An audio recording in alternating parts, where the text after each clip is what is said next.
You tamed our apex predator? Alien girl shocked as human befriends a deadly beast.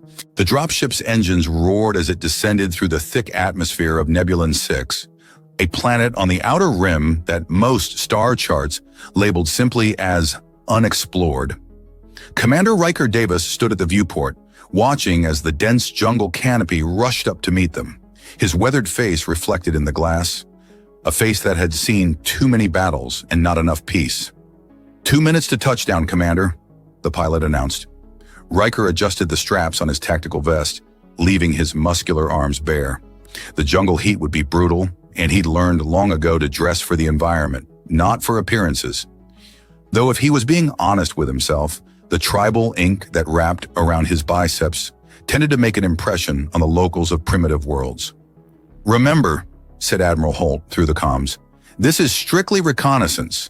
The Galactic Federation needs intel on the Lumina tribe before we decide whether to establish a permanent outpost." "Copy that," Riker replied, though he'd heard the same briefing 3 times already. "Get in, make nice with the natives. Don't start any interplanetary incidents. And for God's sake, Davis, try not to seduce any alien princesses this time." Riker grinned. "That was one time, sir, and technically she was a duchess." The ship touched down with a soft thud in a small clearing. As the bay doors hissed open, a wall of humid air rushed in, carrying the scent of alien flora and the distant calls of creatures Riker couldn't identify.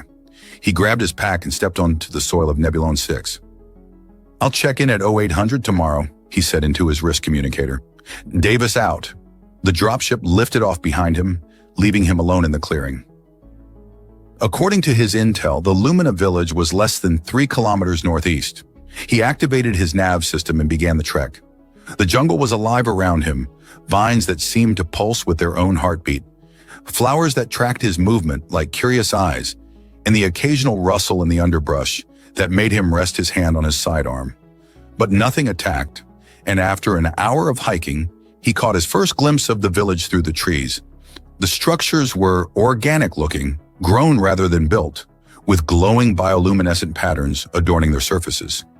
As Riker approached the village perimeter, he noticed the guards, tall, lithe figures with turquoise skin that shimmered in the dappled sunlight.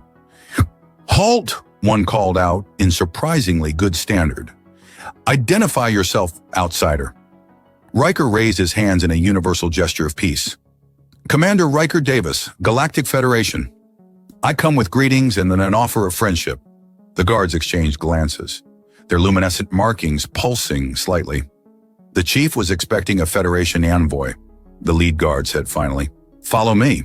As Riker was escorted through the village, he felt dozens of curious eyes on him. The Lumina were humanoid, but with distinct differences. Besides their turquoise skin and bioluminescent markings, they had slightly elongated limbs and features that seemed almost feline in their grace. One pair of eyes in particular caught his attention. A female stood at the entrance of what appeared to be the largest structure in the village. Her silvery hair cascaded over her shoulders, and her markings glowed more intensely than those of the others. When their eyes met, she didn't look away but held his gaze with a mixture of curiosity and suspicion. The chief, a broad-shouldered male with elaborate markings across his chest, welcomed Riker with surprising warmth. "Commander Davis," he said, extending his arms in greeting. "I am Chief Thalos of the Lumina. We have heard tales of humans, but have never hosted one in our village. This is a historic day." "The honor is mine," Riker replied, bowing slightly. "The Federation hopes to establish peaceful relations with your people." "As do we," Thalos said. "You will stay with us and learn our ways. My daughter Anoya will show you to your quarters." The female with the silver hair stepped forward, and Riker realized she was the one who had been watching him.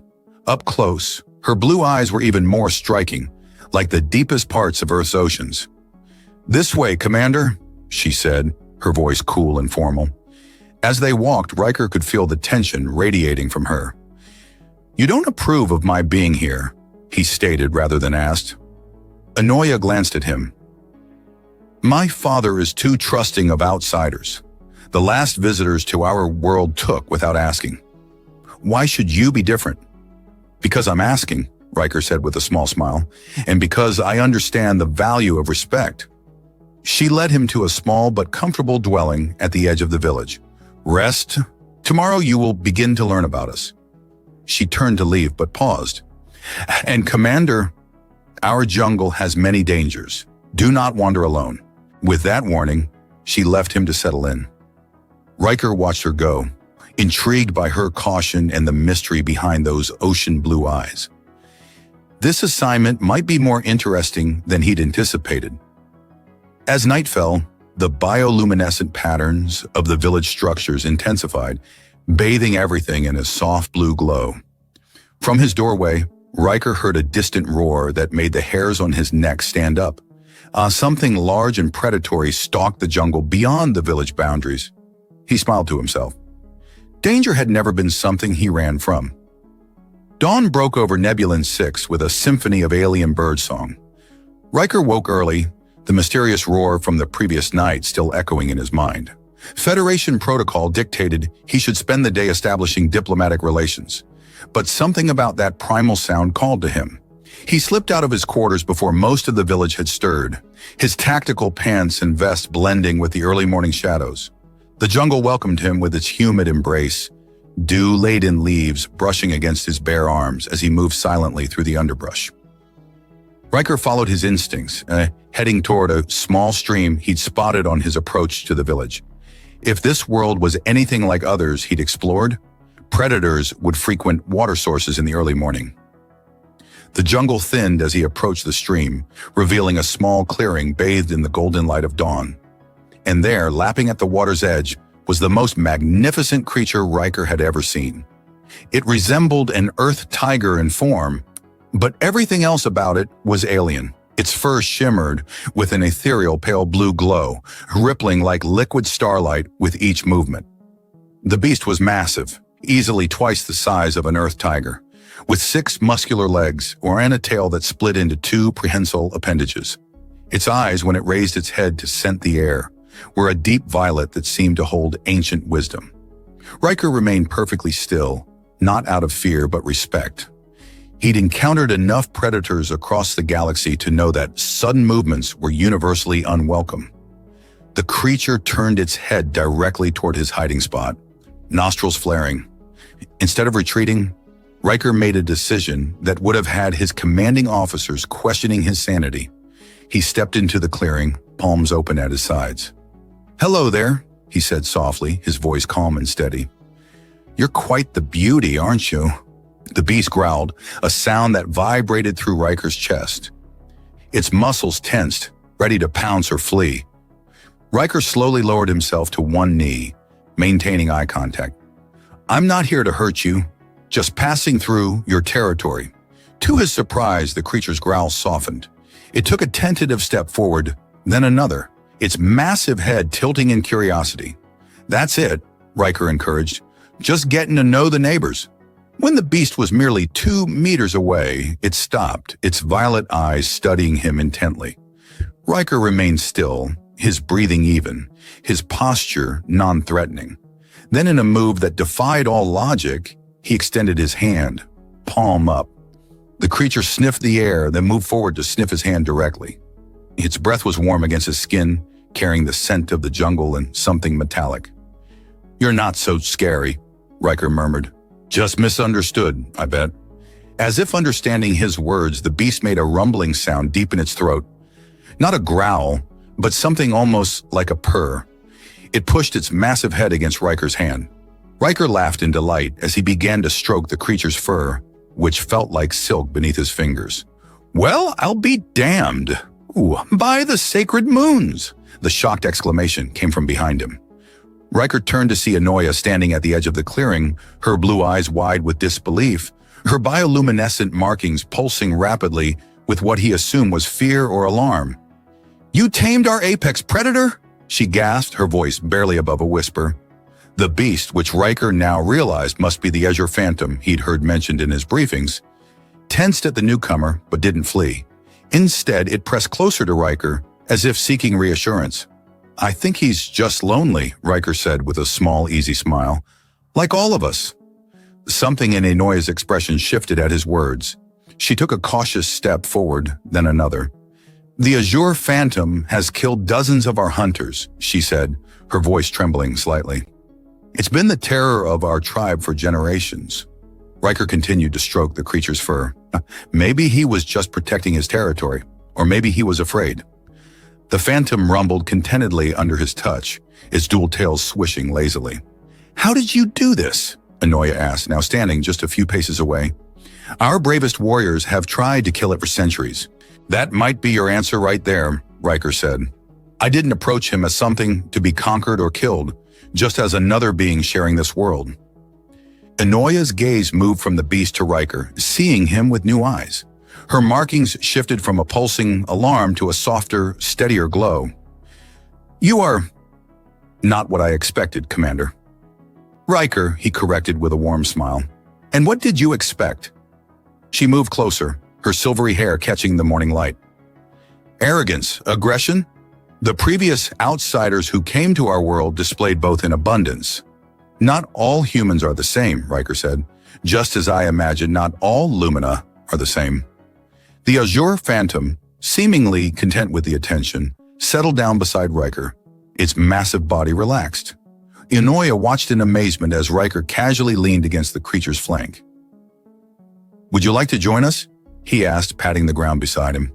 Hesitation flickered across her face, but curiosity won out.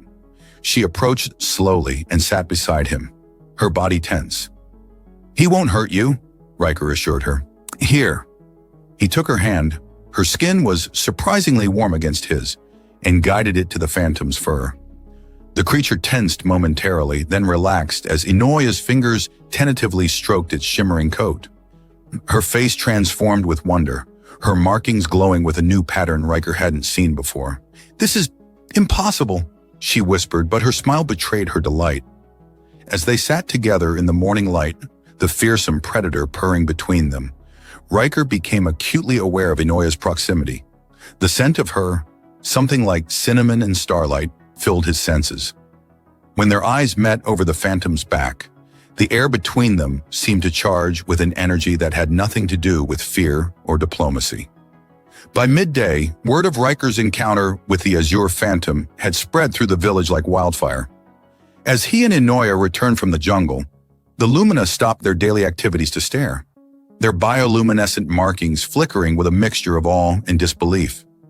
They're afraid, Riker observed quietly, noticing how the villagers kept their distance.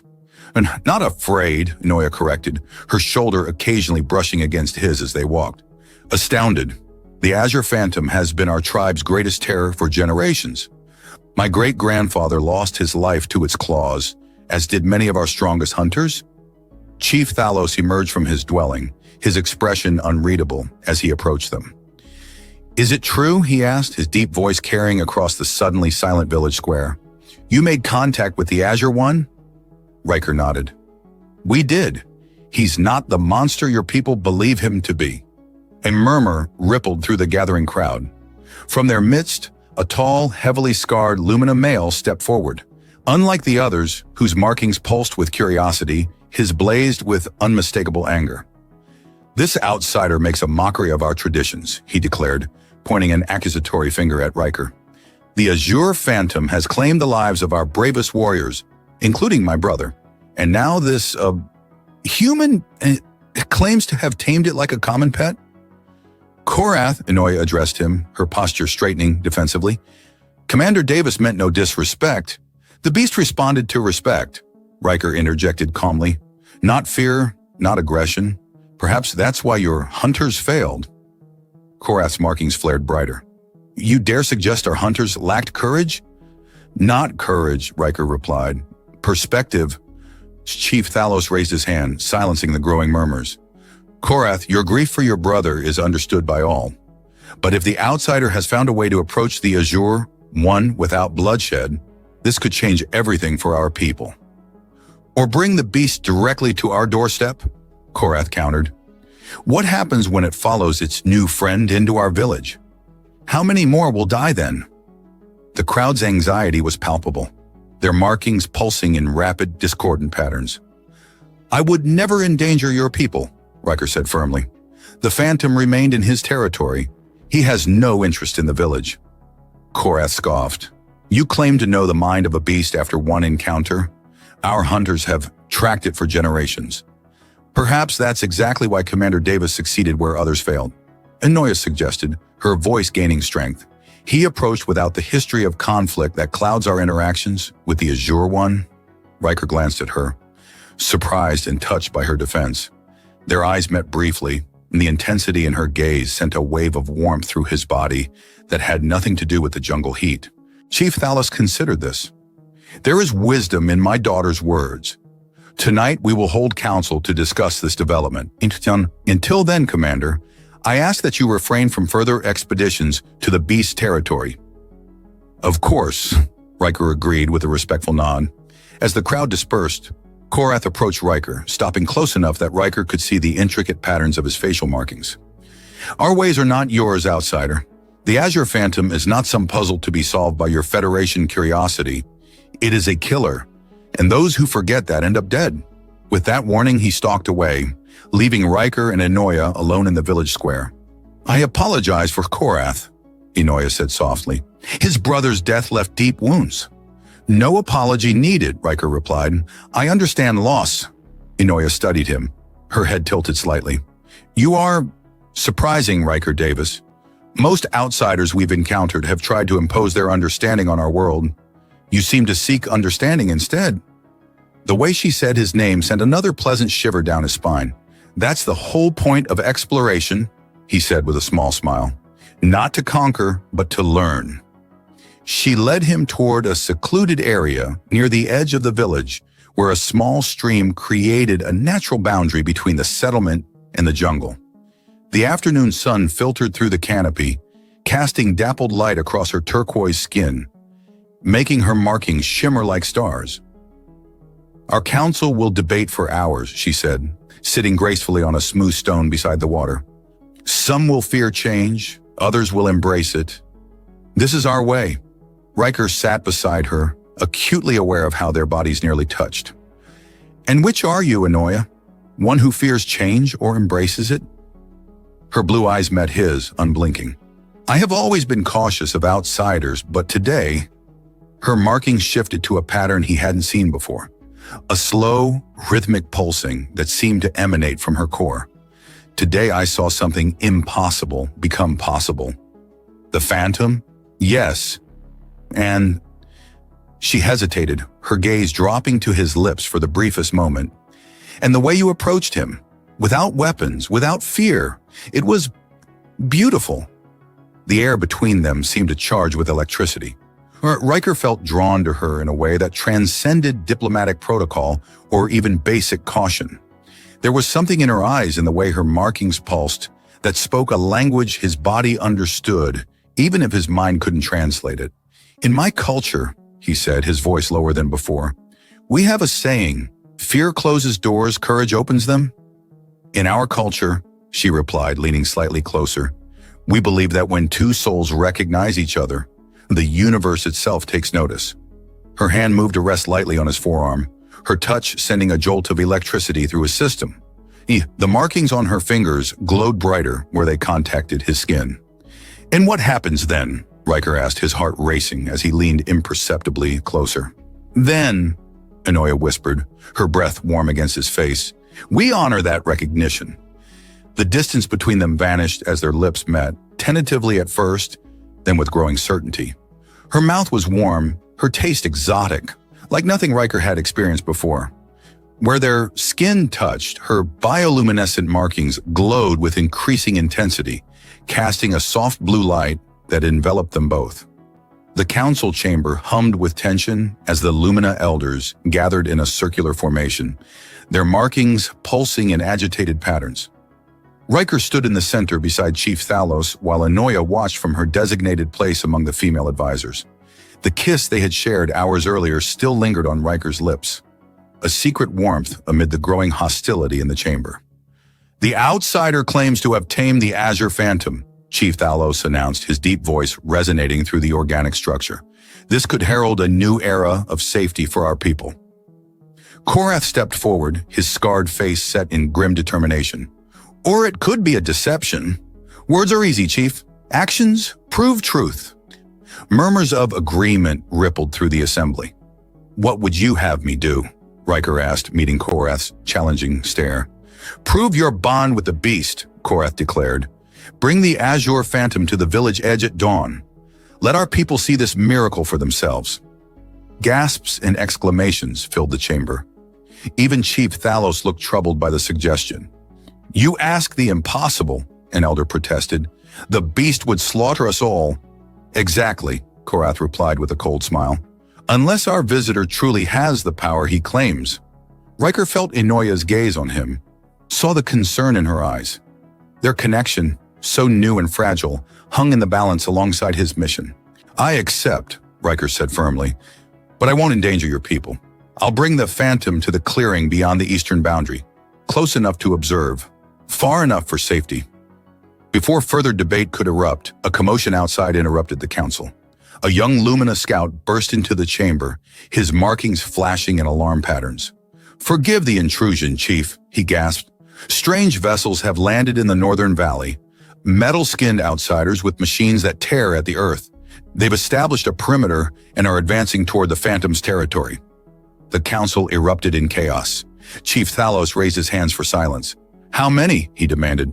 "At least 30, the scout replied. "With weapons unlike any we've seen." Riker's jaw tightened. "Mining Corporation," he muttered. "Probably Nexus Industries. They've been pushing into uncharted systems, stripping resources without Federation approval." "You knew of this?" Korath accused. "No," Riker answered sharply. "But I know their type.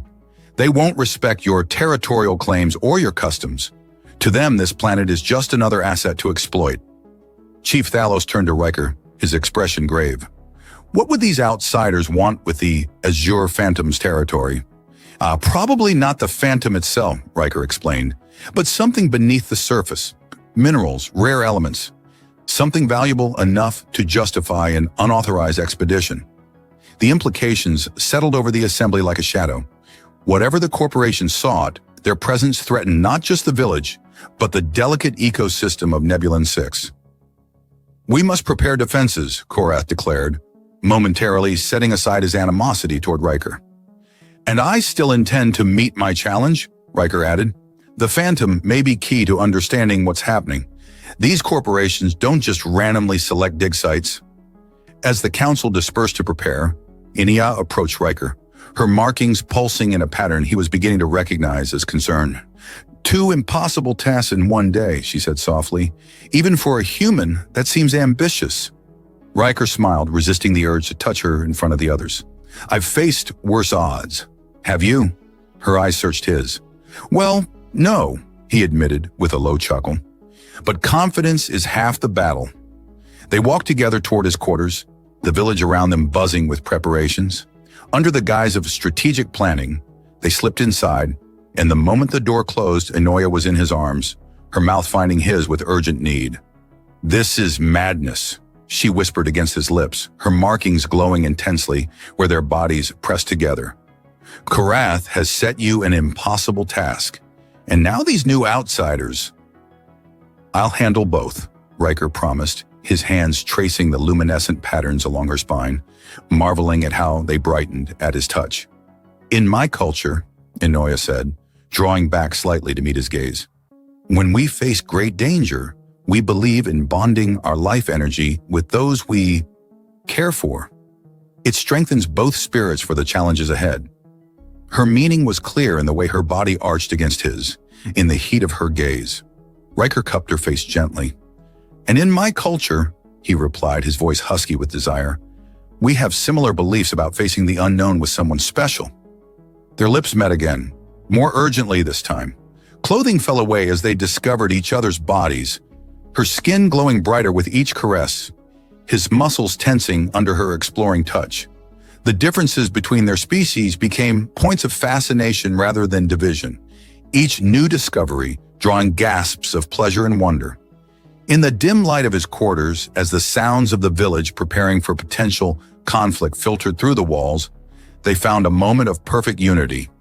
Their bodies moved together in an ancient rhythm that transcended species and star systems, her bioluminescence bathing them in a pulsing blue glow that matched the cadence of their passion. Afterward, they lay and whined, her head resting on his chest as he traced the now softly glowing patterns across her shoulder. "Your markings," Riker murmured. "They changed during our bonding." Anoya propped herself up on one elbow, her silvery hair cascading over her bare shoulder. "They reveal our emotional state. What you saw?" She paused, a deeper blue flush spreading across her cheeks. "That pattern is rare. It appears when Illumina finds their true mate." The weight of her words settled over Riker. In the space of 2 days, he'd gone from diplomatic envoy to the potential mate of an alien chieftain's daughter, and now faced both a deadly challenge and a corporate threat. "No pressure," he said with a wry smile, pulling her close again.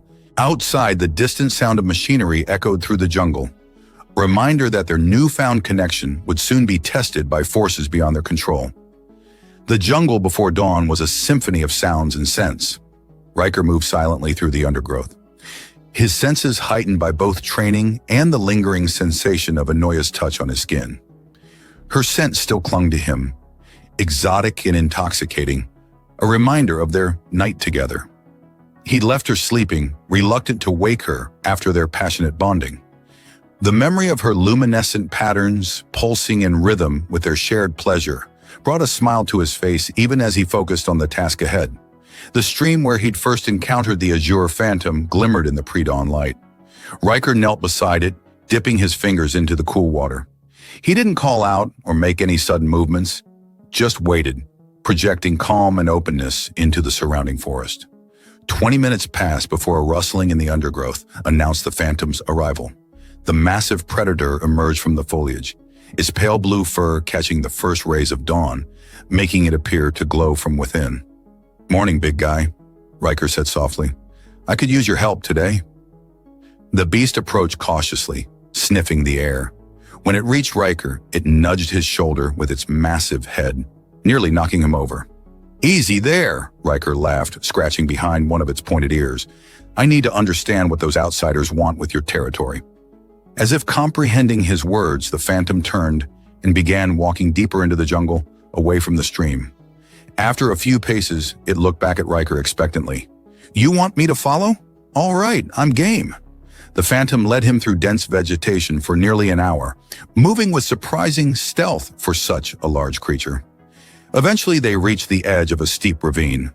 Below, Riker could see the mining operation, prefabricated structures already established, heavy machinery carving into the earth, armed guards patrolling the perimeter. "Definitely Nexus Industries," Riker muttered, recognizing the corporate logo emblazoned on the equipment. "Moving fast, even for them." The phantom growled softly, its attention fixed on something specific. Following its gaze, Riker noticed a peculiar formation in the ravine wall, a vein of iridescent blue mineral that pulsed with a faint light, remarkably similar to the phantom's fur and the lumina's markings. "That's what they're after," Riker realized. "And somehow, it's connected to you." The beast's fur bristled as a drilling machine approached the mineral vein. Its growl deepened, vibrating through the ground beneath them. "It's hurting you, isn't it?" Riker asked, noticing how the phantom's glow dimmed slightly as the drill bit into the mineral. Some kind of symbiotic relationship?" A twig snapped behind them. Riker spun around to find himself facing the barrels of 2 high-powered pulse rifles held by Nexus security personnel in sleek black armor. "Well, well," said the taller guard, his voice distorted through his helmet. "A Federation officer snooping around our operation. Corporate will want to have a word with you." The phantom crouched, ready to pounce, but Riker placed a restraining hand on his flank. "Easy," he murmured. "Not yet." "And what the hell is that thing?" the second guard asked, his rifle trained on the phantom. "Local wildlife," Riker replied casually. "Friendly unless provoked." The first guard scoffed. "You're coming with us. The animal stays here or gets put down." "I don't think either option works for me," Riker said, tensing for action. Before the confrontation could escalate, a new voice called from behind the guards. "Stand down, gentlemen. Let's be civilized." A man in an immaculate white suit emerged from the jungle, flanked by 2 more armed guards. His silver hair and aristocratic features gave him the appearance of a corporate executive from a recruitment video. "Commander Davis," he said smoothly, "your reputation precedes you. I'm Director Harlow, Nexus Industries. Your operation here is illegal. Riker stated flatly. This planet falls under Federation protection, pending diplomatic relations with the indigenous population. Harlow smiled thinly. Technicalities. We prefer to think of it as accelerated resource allocation. The Federation moves too slowly for business needs. You're extracting a mineral that's biologically linked to both the local predator species and the Lumina people, Riker said, gesturing toward the Phantom, which remained tense beside him. Your mining is causing harm to both. Harlow's eyebrows rose slightly. Fascinating observation. Our scientists suspected a connection, but hadn't confirmed it. All the more reason to study this remarkable substance. Study, not extract, Riker countered. Commander, let's be practical, Harlow said, his tone shifting to one of forced reasonableness. We're prepared to offer the natives significant compensation. Technology, medicine, protection, all the benefits of joining the galactic community. Why not bring our proposal to their leadership? The Phantom growled as if understanding the deception in Harlow's words. I think my friend here has a pretty clear opinion on your offer, Riker said with a grim smile.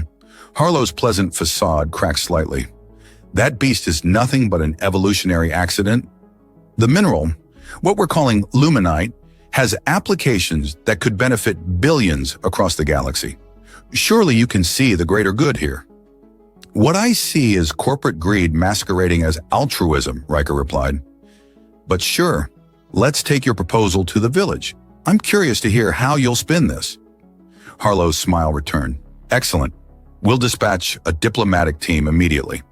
As they parted ways, the Phantom nudged Riker insistently, guiding him toward a different path back to the village. You want to show me something else? Riker asked. The beast led him to a small cave hidden behind a waterfall. Inside, the walls were lined with the same mineral, luminite, creating a breathtaking display of pulsing blue light. In the center of the cave lay a litter of phantom cubs, their fur glowing softly as they played. Well, damn, Riker whispered. No wonder you're so protective of this territory. One of the cubs approached Riker curiously, batting at his boot with a tiny paw. The Phantom watched, making no move to intervene, a display of trust that humbled Riker. I won't let them take this from you, he promised, kneeling to gently stroke the cub's head. Time to head back and meet Karath's challenge? With a little surprise. I've been watching you, outsider. The voice startled Riker as he prepared to leave the Phantom's cave. He turned to find Korath emerging from the shadows, spear in hand but not raised in threat. Korath? Riker acknowledged cautiously. Keeping tabs on me? I followed to witness your failure, the hunter admitted, his markings pulsing with conflicted emotions. Instead, I find this. He gestured toward the Phantom cubs playing near the luminite-lined walls. Now you understand why it defends this territory so fiercely, Riker said. Korath approached slowly, his eyes fixed on the cubs. My brother died trying to kill their mother, he said softly. He never knew. The Phantom was protecting its family, Riker offered, just as your brother was trying to protect yours. Something shifted in Korath's posture. And now these mining outsiders threaten both our families. He turned to Riker with newfound resolve. We must warn the village. Their director and representatives approach even now. They moved swiftly through the jungle, the adult Phantom keeping pace alongside them, a sight that would have been unthinkable days earlier. As they neared the village, Riker felt a strange, tingling sensation where his skin brushed against the beast's fur. Do you feel that? He asked Korath. The hunter nodded. The sacred connection? Our ancestors spoke of it in the oldest tales, how the first ones communed with the Azure Guardians through the blessing of the glowing stone. Luminite, Riker said. It's not just a mineral, it's a conduit. As they reached the village outskirts, they found the community in an uproar. Director Harlow and his entourage had arrived, their sleek corporate attire and confident demeanor creating a stark contrast with Illumina's organic aesthetic. Anoya spotted Riker first, her markings flaring with relief and joy. Then her eyes widened as she registered the Azure Phantom padding calmly beside him. By the sacred moon, she breathed, rushing toward him despite the gasps of the villagers. The moment she reached him, Riker felt the connection intensify, a three-way resonance between himself, Anoya, and the Phantom. Their night together had somehow strengthened the bond, creating a circuit of energy that hummed with potential. "I can feel you," Inoya whispered, touching his face. "In my mind." "The Luminite," Riker explained quickly. "It connects all of you, the Lumina, the Phantoms. And somehow, I've become part of that connection." Korath stepped forward. "The outsider speaks truth. I have witnessed the Phantom's den, lined with the same stone these miners seek to steal. They protect their young there, as we protect ours here." Chief Thalos approached, his expression grave. "These corporate representatives offer much in exchange for mining rights. Technology, medicines, protection." "Lies," Riker said firmly. "The mineral they're extracting, Luminite, is biologically linked to both your people and the Phantoms. Their mining is already causing harm." Director Harlow stepped forward, his smile tight. "Commander Davis exaggerates the situation. Our extraction methods can be adjusted to minimize impact." "Minimize, not eliminate," Riker countered. Then, acting on instinct, he placed one hand on the Phantom's head and reached for Inoya with the other. The moment their three-way contact was complete, a surge of energy flowed between them. The Phantom's memories flooded into Riker's mind. Generations of guardians protecting the sacred caves. The pain when mining drills pierced the Luminite veins. The fear for vulnerable cubs.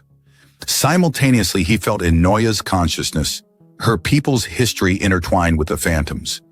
Ancient rituals celebrating their shared connection to the glowing stone. Most surprisingly, both Inoya and the Phantom received flashes of Riker's memories. Earth's history of environmental exploitation, the Federation's founding principles to prevent such mistakes on other worlds, his personal commitment to protecting the innocent. When they broke contact, the entire village square had fallen silent. Even Harlow and his entourage stood transfixed by the spectacle of human, Lumina, and Phantom joined in apparent communion. "What just happened?" Harlow demanded, his corporate polish cracking. Inoya stepped forward, her markings glowing with newfound intensity. "The sacred bond has been awakened. This human has been chosen by the Azure Guardian as a bridge between our worlds." She turned to address her people. "The glowing stone these outsiders seek is our lifeblood, the source of our connection to this world and to each other, and their mining will destroy what makes us Lumina." The Phantom growled in agreement, its fur bristling as it stared down Harlow and his guards. "This is absurd," Harlow scoffed. "Primitive superstition shouldn't stand in the way of progress." "It's not superstition," Riker said firmly. "It's biology, ecology, and sovereignty. The Lumina and the Phantoms share a symbiotic relationship with the Luminite. Your mining disrupts that balance." Chief Thalos raised his hand for attention. "Director Harlow, we must decline your offer. Our connection to the sacred stone is not for sale." Harlow's pleasant mask fell away completely. "You primitives have no idea of the value of what you're sitting on. The Federation may play nice, but Nexus Industries has ways of acquiring what it needs." "Is that a threat?" Riker asked quietly, his hand resting on the Phantom's head. "It's business," Harlow replied coldly. "We'll be in touch." With that, he signaled his entourage to withdraw. As the corporate representatives departed, Korath approached Riker. "They will return with force," he stated grimly. "Then we'll be ready," Riker replied. He looked at Inoya, whose eyes shone with a mixture of determination and something more intimate. "The connection we share, it's stronger than I realized. The bonding we shared last night," she said softly, her fingers intertwining with his. "It deepened our connection to the Luminite network. My people have legends of such bonds, but they were thought to be just stories." "Not stories," Chief Thalos said, approaching them. "Sacred history, forgotten until now." He looked at Riker with new respect. "It seems the stars have sent us a guardian when we needed one most." That night, as the village prepared for potential conflict, Riker and Inoya retreated to the sacred cave where the elders conducted their most important rituals. The walls glowed with veins of Luminite, bathing their bodies in soft blue light as they came together again. Their passion heightened by the shared mental connection that allowed each to feel the other's pleasure as their own. In the afterglow, as they lay entwined on a bed of soft moss, Riker traced the luminescent patterns on Inoya's skin. "We need to find a way to protect the Luminite without bloodshed," he murmured. Inoya's eyes lit up suddenly. "Perhaps there is a way, through the very connection that binds us." Dawn broke over Nebulon 6 with an eerie silence. The jungle, usually alive with sounds, seemed to hold its breath in anticipation of the coming conflict. Riker stood at the village perimeter, his wrist communicator displaying the disappointing message from Federation Command. Diplomatic intervention delayed. Corporate rights dispute requires review. Maintain position and avoid escalation. Bureaucracy, he muttered, shutting off the device. Useless when you need it most. Your people will not help? Korath asked, approaching with a group of Lumina warriors, their bodies painted with intricate patterns that enhanced their natural markings. Not in time, Riker replied. We're on our own. Enoya joined them, her silver hair braided for battle, adorned with small shards of luminite that made her glow even in daylight. The sight of her stirred something primal in Riker. Their night in the sacred cave had bound them in ways that transcended physical pleasure. Every touch, every kiss had deepened their connection to each other and to the luminite network, until it felt as though their souls had intertwined. Then we fight with what we have, she said, her blue eyes fierce with determination. The Azure Guardian has shown me something remarkable about the sacred stone. She led them to the edge of the village where the adult phantom waited, surrounded by a small pack of its kind, 5 more massive predators that had answered some silent call.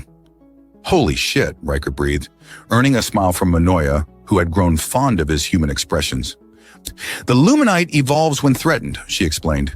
It has defensive properties that activate when those connected to it are in danger. That's why previous attempts to mine it failed. The mineral itself fought back. But Nexus has better technology now, Riker pointed out. Technology cannot overcome the sacred bond, Korath said with newfound conviction, not when it is strengthened by unity. Riker studied the assembled warriors, the pack of phantoms, and the woman who had captured his heart across the stars.